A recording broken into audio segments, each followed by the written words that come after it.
Integral 1 over u du is ln of u plus c.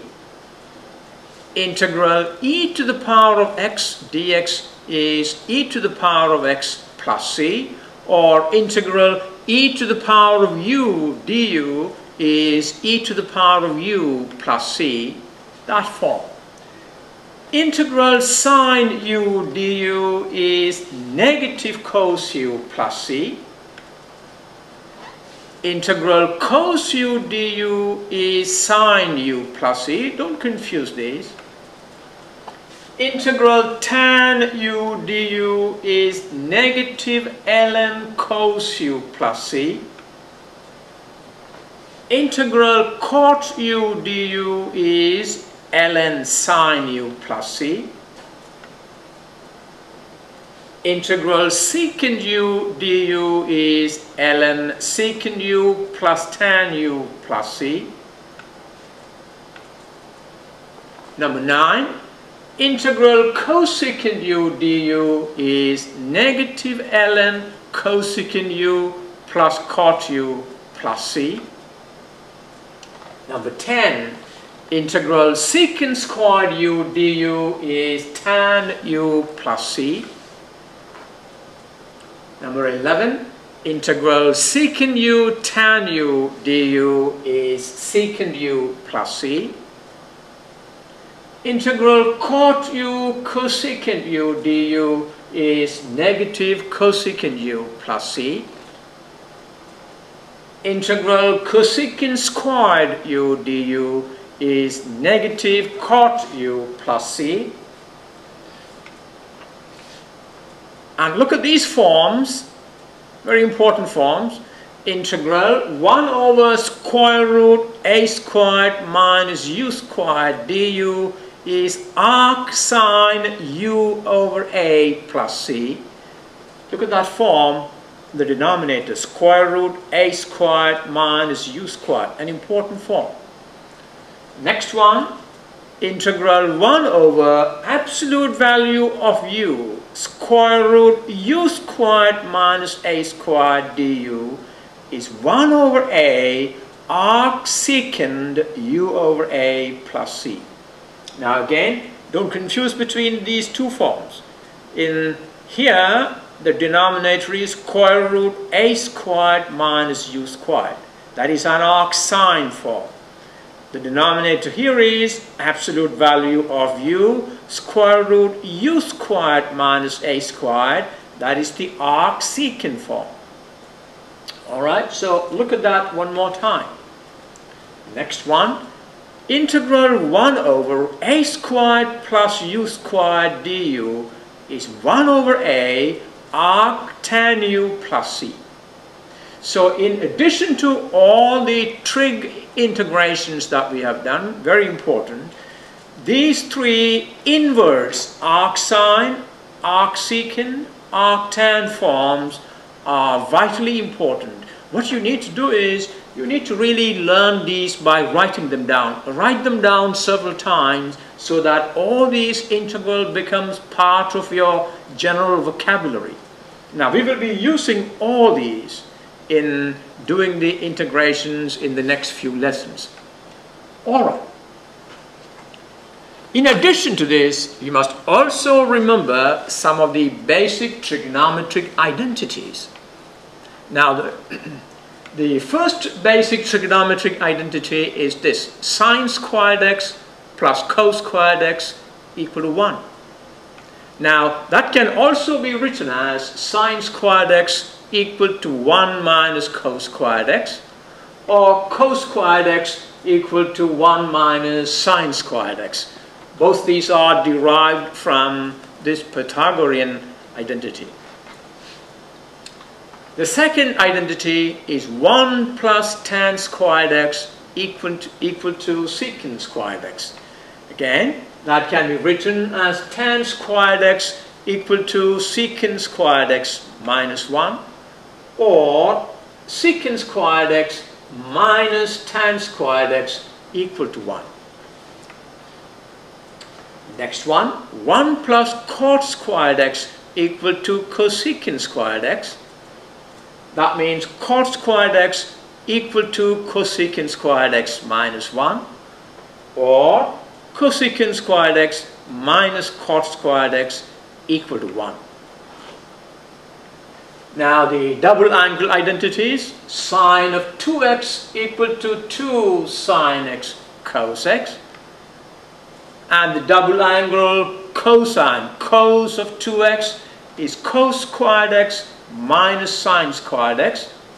Actually, there are three forms of it I want you to remember.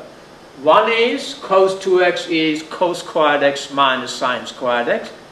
It's also equal to 2 cos squared x minus 1.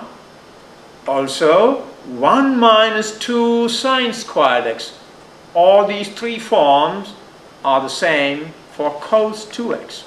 Now all these trigonometric identities and all the integration formulae, once you have identified and learned all, you are now ready for learning some of the integration techniques.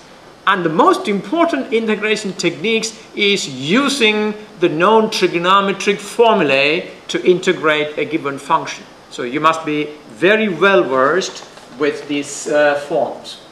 So in order to evaluate a given integral, we will use an appropriate substitution to reduce it to one of the standard forms we discussed.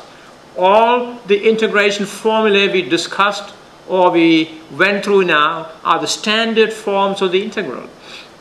So in order to integrate an integral that is not familiar to you, what you need to do is look at what kind of substitution you can do so that you can reduce it to one of the forms of the integration formula that you are familiar with.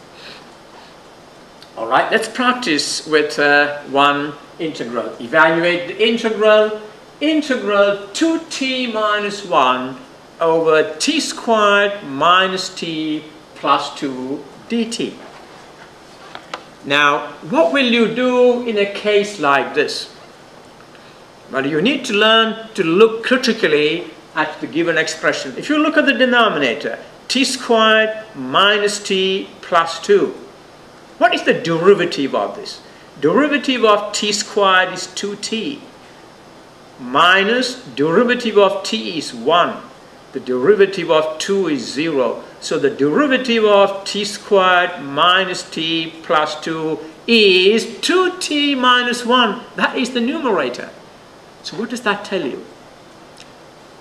It tells you that you can substitute this quantity to be equal to u. Then 2t minus 1 will become part of the du that you will use to replace dt. That's the way to think about. So what is the incentive that gave me to make the substitution? I'm going to make a substitution t squared minus t plus 2 equal to u. Why did I decide that? Because the derivative of this is actually 2t minus 1. So that when I make this as u, then 2t minus 1 dt can be replaced in terms of u. Alright, let's do that. So we substitute t squared minus t plus 2 equal to u. What is the first thing you do after making a substitution? We take the differential of both sides and obtain du. The differential of t squared is 2t dt. The differential of t is dt and the differential of 2 is 0. So you have 2t dt minus dt equal to du. The differential of u is du. Alright, factor out dt on the left hand side. You've got 2t minus 1 times dt equal to du. Now look at that. When t squared minus t plus 2 becomes u, you need to replace this dt in terms of that u. So solve for dt in here. Dt, that's it. No, we have 2t minus 1 dt is what you have on the denominator. and that 2t minus 1 dt equal to du. So this has now become t squared minus t plus 2 become u, and 2t minus 1 dt becomes your du. So how do you write it? It will be 1 over u times du. There you are. So look at the simple form that the integral has been reduced to. This is the form we can integrate. If you don't remember this, go back and look at the integration formula. What is integral 1 over u du? Integral 1 over u du is ln absolute value of u plus c. And now you can replace our u. Is that right? Replace our u. So the answer is ln absolute value t squared minus t plus 2 plus c. You see, look at the beautiful way we can integrate a complicated quantity like this to make it very simple. And the key is to see what kind of substitution is appropriate. Alright, let's do another one. Evaluate the integral. Integral 2 over quantity 2t minus 1 all squared plus 4 dt. I want you to go back and look at the forms of the integral we discussed and tell me what particular form this is. You need to visualize and see what form is this. Look at this. This is of the form, the denominator is of the form a squared plus x squared, or x squared plus a squared. If this is a and this is x, I can say this is a squared plus x squared. Which integral is that? Integral 1 over a squared plus x squared dx equal to 1 over a arctan x over a plus c. Now look back and learn these forms. So what basic form is this? This is of the form integral 1 over a squared plus u squared du. 1 over a squared plus u squared du is 1 over a arctan u over a plus c. Now, which is your a and which is your u? Your u has to be this that contains the variable, and a is the constant. So we substitute 2t minus 1 equal to u. That's your u. And once you have your u, you need to replace that dt in terms of that u. So take the differential of both sides. Differential of 2t is 2 dt. Differential of 1 is 0. And differential of u is du. That gives me 2 dt equal to du. Or, there you have 2 dt on the numerator. So we can replace that 2 dt by du. That means this will now become 2 dt is du. Therefore I can write 1 over u squared plus a squared. Our a equal to 2. Is that right? So you need to write this as 2 squared. This will be integral 1 over u squared plus 2 squared du. 2 dt is our du. Alright, what is this equal to? Integral 1 over a squared plus u squared du is 1 over a arctan u over a plus c. So this will be 1 over a, which is 1 over 2 arctan u over 2 plus c. And replace your u. What's our u? 2t minus 1. So your answer is 1/2 arctan quantity 2t minus 1 over 2 arctan of this plus c. Alright, a beautiful integration. Another one. Evaluate the integral. Integral x square root of 4 minus 2x squared dx.